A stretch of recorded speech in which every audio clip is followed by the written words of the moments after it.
waxay maanta halkan isugu nimi inaynu xusno maalinta qiimaha leh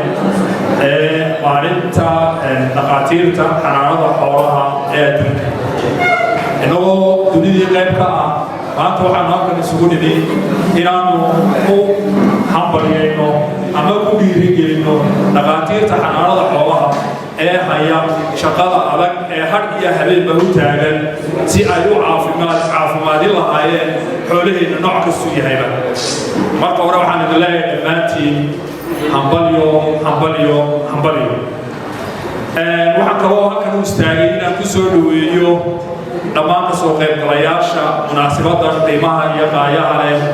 oo ugu horeeya wasiir ku-xigeenka wasaaradda xanaanada xoolaha iyo horumarinta kalluumaysiga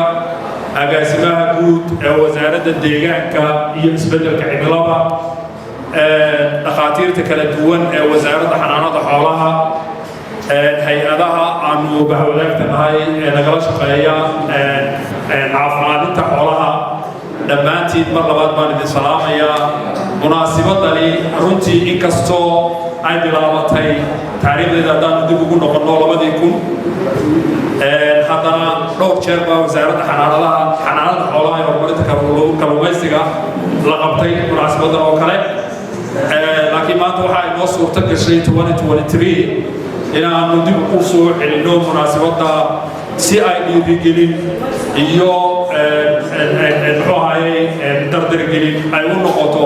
shaqada ay dhaqaatiirta iyo kalkaaliyayaasha caafimaadka ee wasaaradda xanaanada xoolaha iyo horumarinta kalluumaysiga ay waddanka u hayaan waxaa kaloo halkan iiga muuqdo soo dhaweynayaa